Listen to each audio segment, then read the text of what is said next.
Hello everyone, welcome back to my channel. I hope you guys are doing very well in your life. My name is Rishi Malik and आज मैं आप सभी से बात करना चाहूँगा HDFC life Sanchay par advantage plan के बारे में। बहुत से इन्वेस्टर्स ने एक कमेंट डाला है मेरे वीडियोस के ऊपर कि ऋषि अगर हम एक इन्वेस्टमेंट को स्टार्ट कर रहे हैं और मेरे पास जो बजट है इन्वेस्टमेंट के लिए महीने का 10,000 रुपए है और उसमें से अगर मैं 7,500 rupees index fund, middle cap fund, large cap funds के अंदर डाल रहा हूं और रिमेनिंग अमाउंट 2,500 रुपए बचता है, तो उसके मुताबिक अगर मैं HDFC life Sanchay par advantage start करता हूं तो उसकी क्या कैलकुलेशन होगी, क्या रिटर्न्स होंगे, कौन कौन से बेनिफिट्स मुझे इस पर्टिकुलर प्लान के अंदर मिल जाएंगे, क्या ये प्लान गारंटेड है, इसके अंदर 4% और 8% की इलस्ट्रेशन है, उसका क्या मीनिंग होता है। तो ये सब बताने के लिए तभी मैं ये वीडियो जो है वो आप सभी को बता रहा हूं आज according to only 30,000 rupees on a annualize mode कि आपको बेनिफिट रजिस्ट्रेशन के अंदर क्या क्या चीजें जो हैं वो देखनी रहती हैं और क्या क्या रिटर्न्स आपको रहेंगे आपकी प्रेजेंट एज के हिसाब से। तो प्लीज वीडियो को जरूर पूरा देखना। कोई भी क्वेश्चन, कोई भी डाउट, कोई भी आपको क्वेरी होती है तो आप कमेंट सेक्शन में जरूर डालना, मैं चेक करूंगा और उसके बाद आपको रिस्पॉन्ड करूंगा। वीडियो को प्लीज पूरा देखना एंड चैनल को जरूर सब्सक्राइब करना for more updates related to mutual fund and ULIP policies. तो अभी स्टार्ट करते हैं HDFC life Sanchay par advantage plan with 30,000 rupees premium amount की कैलकुलेशन के अकॉर्डिंग।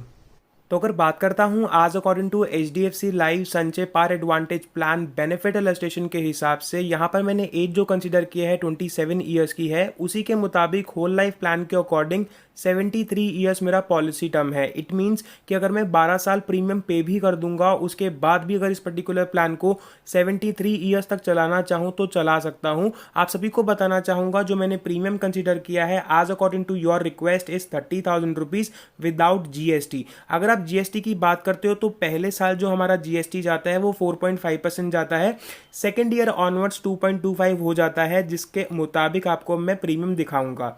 अगर आप देखते हो आज अकॉर्डिंग टू दी GST पहले साल का जो प्रीमियम रहेगा वो रहेगा 31,350 रुपए का, सेकेंड ईयर ऑनवर्ड्स आपका जो टोटल प्रीमियम हो जाएगा वो 30,675 रुपए का होगा इस पर्टिकुलर प्लान के अंदर। अब इसी के साथ साथ इलस्ट्रेशन के अकॉर्डिंग बात कर लेते हैं कि आप इन्वेस्टमेंट अगर करते हो तो आपको क्या रिटर्न मिलते हैं। अगर आप 30,000 रुपए से एक इन्वेस्टमेंट को स्टार्ट करते हो तो इन दैट केस आपको death benefit, it means in case of miss happening, अगर आपकी किसी भी डिसीज के कारणवश या एक्सीडेंट के कारणवश या नेचुरली अगर डेथ हो जाती है तो 3,84,000 रुपए का जो अमाउंट है वो आपके नॉमिनी को दे दिया जाएगा एज अ डेथ बेनिफिट। और ये जो अमाउंट होता है अंडर सेक्शन 1010D टोटल का टोटल अमाउंट नॉन टैक्सेबल रहता है। अब अगर आप बात करते हो बेनिफिट इलस्ट्रेशन के मुताबिक तो 4% से भी कंपनी आपको बेनिफिट इलस्ट्रेशन दिखा रही है और 8% से भी दिखा रही है। Even if you are taking a plan from HDFC life और फ्रॉम LIC, कोई भी कंपनी IRDA की गाइडलाइन के हिसाब से आपको गारंटेड नहीं लिख कर देती है। कुछ ही प्लान्स होते हैं जहां पर आपको हर एक चीज जो है वो गारंटेड में ही लिख कर दी जाती है और उसमें जो रिटर्न्स होते हैं वो आपको पता है 6% से या 5.6% के IRR के हिसाब से ही दिखाए जाते हैं। अगर हम इस प्लान के बारे में बात करते हैं तो आपको 12वें कॉलम में अगर आप देखोगे फर्स्ट रो के अंदर तो 11,700 रुपए का अमाउंट आ रहा है 30,000 रुपए की इन्वेस्टमेंट के ऊपर। इट मींस अगर मैं 30,000 रुपए इन्वेस्ट करता हूं एक साल का, फर्स्ट ईयर ऑनवर्ड्स ही 11,700 रुपए का जो अमाउंट है वो मेरे अकाउंट के अंदर क्रेडिट होना शुरू हो जाएगा और ये जो पर्टिकुलर अमाउंट है वो थ्रू आउट दी 12 ईयर्स या 73 ईयर्स अगर आप देखो तो आपको आता ही रहेगा इस पर्टिकुलर प्लान के अंदर। आप यहाँ पर चेक भी कर सकते हो कि 73 ईयर्स में भी आपको 11,700 रुपए जो है वो आता रहेगा इस प्लान के अंदर अगर आप 12 साल प्रीमियम पे कर देते हो और उसके बाद भी प्लान को कंटिन्यू करते हो। एंड उसी के साथ साथ मैं आपको बताना चाहूंगा यहाँ पर सबसे ज़्यादा इंपॉर्टेंट जो है वो है आपका 19th कॉलम, वो होता है total surrender benefit including TB if any.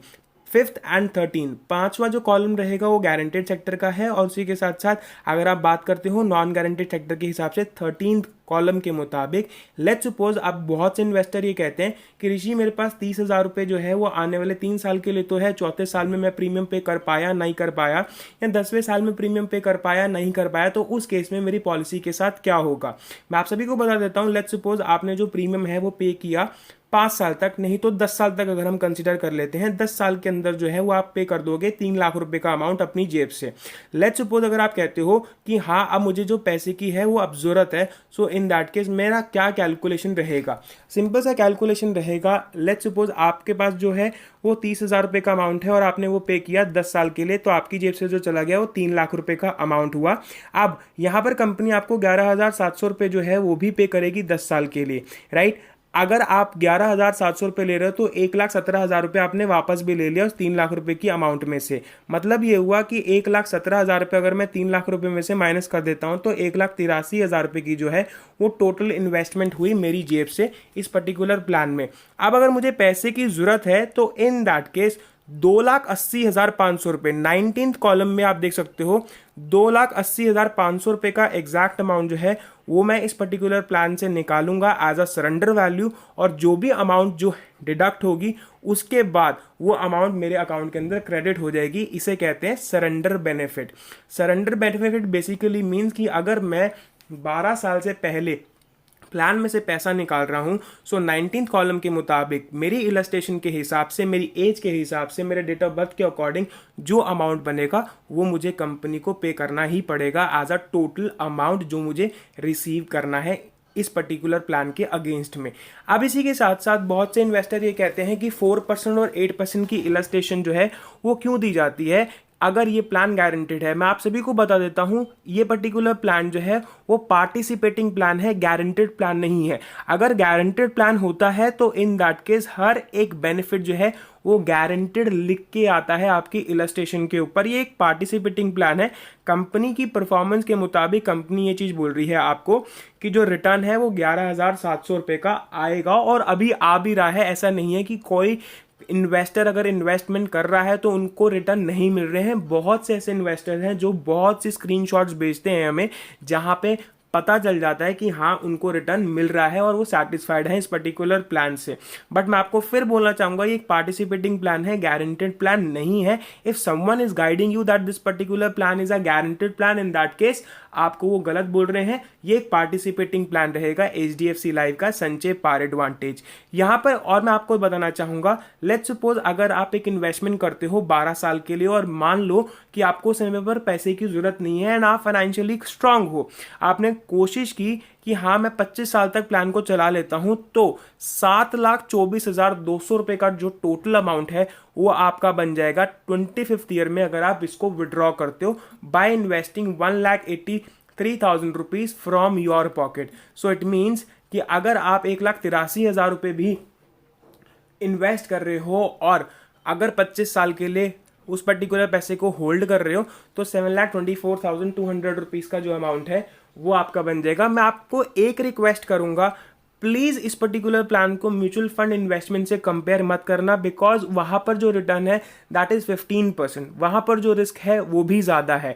यहां पर जो है वो रिस्क बिल्कुल कम है और उसी के साथ साथ रिटर्न भी उसी के हिसाब से आप एक्सपेक्ट कर सकते हो। जहां पर रिस्क ज्यादा है वहां पर रिटर्न है, जहां पर रिस्क कम है वहां पर रिटर्न भी कम रहेगा, बट आपका पैसा जो है वो सेफ एंड सिक्योर रहेगा। आपके पास एक सिक्योरिटी रहेगी कि अगर आप इन्वेस्टमेंट कर रहे हो तो आपको एक हर एक इंटरवल के बाद एक रिटर्न जो है वो आता हुआ दिख रहा है। और उसी के साथ साथ आपको एक स्ट्रैटेजी गाइड करना चाहूंगा।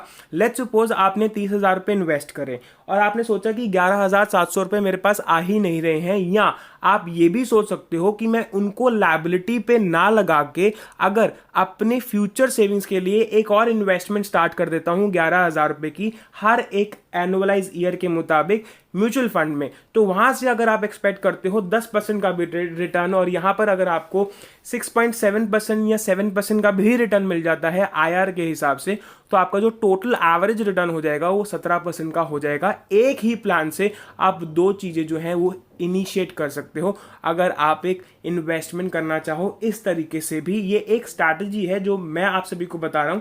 You can even build your strategy as according to your knowledge and as according to your information. ये रहेगा पूरा का पूरा प्लान। कोई डाउट, कोई क्वेरी, कोई क्वेश्चन आपके माइंड में हो, आपके पास कमेंट सेक्शन है, पूरा का पूरा भर देना।